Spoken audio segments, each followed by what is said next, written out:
What's a subtle sign someone's not doing well mentally?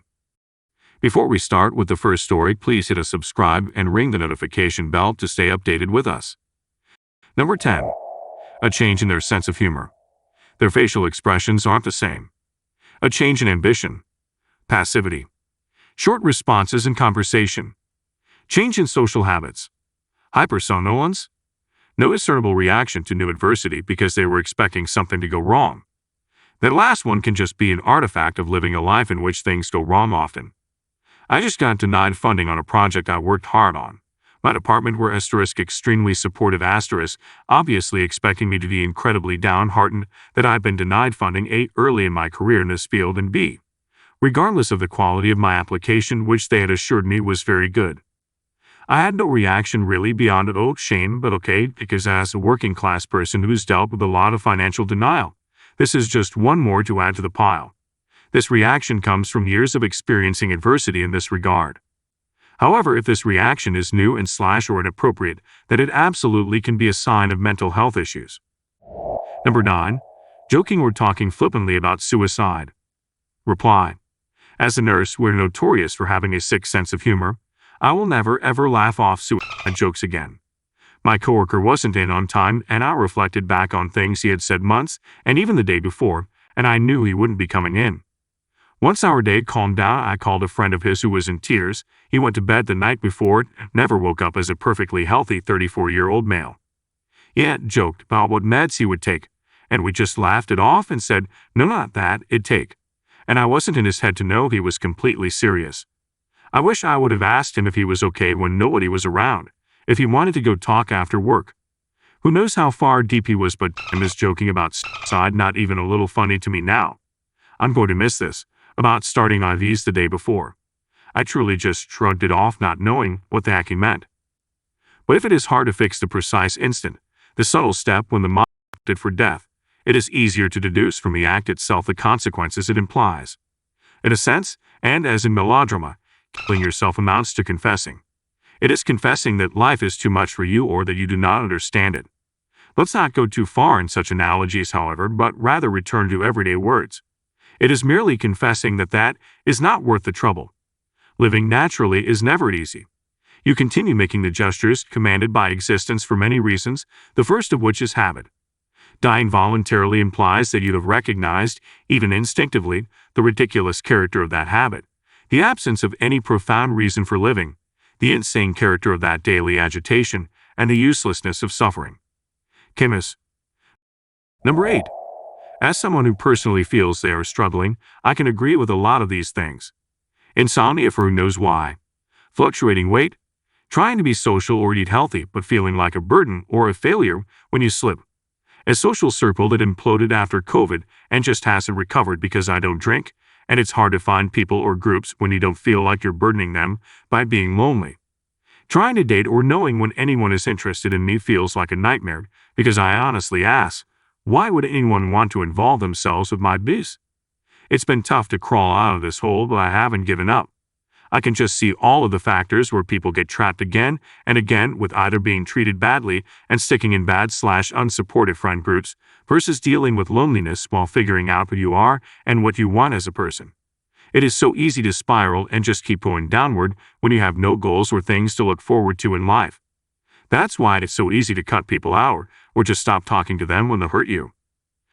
Number 7. If they have very low reactions to things that normally would elicit a reaction, a total lack of any reaction to anything, that is a very bad sign. Lack of feeling, I think, is a big one. Every day just zombiting through the day.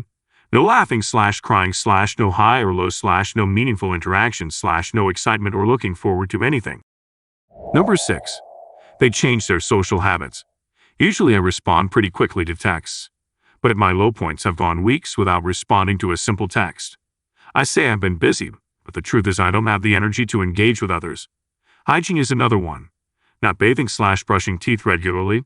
Same clothes for a few days. I also stop my hobbies. Books stay unread.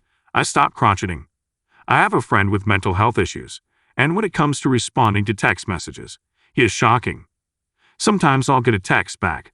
Sometimes I'll get a text back 3 or 4 days later, or sometimes I don't get one back at all. It worries me so much. Same friend had hygiene issues as well. Won't shower for a few days. Number 5. The week before my godparents' son committed suicide, he got very happy for no apparent reason. He would visit the kids in the neighborhood and play with them, constantly reach out to friends and family sending well wishes, and to commit acts of service to people he knew. He even wanted to see me. We were never close, but we would talk at school during the classes we shared. When I visited him a few days before he left this world, he told me that he had been asking people to write him a poem. I agreed to write it even though I've never been good with words. It has been over 6 years or something close to that since he died, and I still haven't written a poem. I guess it hurts too much to think about doing it, but I still remember the exact specifics of the poem he wanted. 2 trans cowgirls, not literally cowgirls, having an intimate rendezvous under the stars with the moon watching and later joining them in their passions. Someday I'll write it and read it to him where he is buried and give the poem to his parents. Anybody can go at any time. It is good to remind them how much you care about them while they are with us. Thank you for sharing this. It is well known among people who study suicide that it is incredibly common for people to seem suddenly happy and at peace in the days or weeks before they pass, but it's one of the least known signs for people outside the field. Spreading this knowledge could help someone else connect their loved one to resources before it is too late. Number 4. These are mine. I am typically social, so if I start to stop talking as much, don't reach out to friends, start to shut myself off, that's a sign I am not okay. Mood swings, agitated, not really showing emotions, not laughing as much, not smiling, way less outgoing than normal. Restless, can't sit still. The depression gets so bad that I want to be dead. I fixate on how and where and when to distract myself. I stir a lot. I walk in circles. I can't sit still. I can't sleep.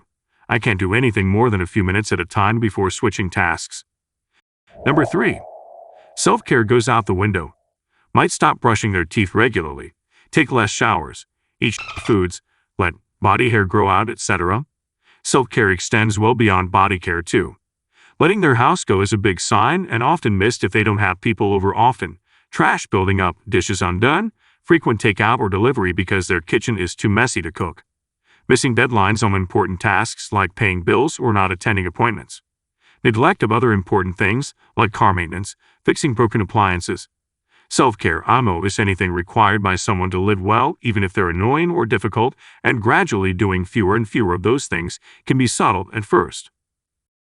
Number 2. Anhedonia, as evidenced by no longer seeking pleasant experiences. If they just let things happen, especially distressing things, and seemingly do not respond, be very concerned. ETA, if you empathize with this, you have a mental health emergency. If it's been this way a while, consider IFS therapy, which is remarkable for working on otherwise difficult-to-treat conditions, as well as getting genetic testing for psychiatric medication done. It can cut through decades of trial and error to discover precisely what has the highest likelihood of treating your mental health issues. Number 1. They sleep less or more. Their eating habits have changed drastically. Loss or gain of weight. Shortness of temper, where there used to be a longer fuse. Difficulty remembering appointments and dates and agreements. Getting jumpy at loud sounds. Getting bothered by light, sound, or in general too much input. Acting self-centered but not selfish when they're usually not.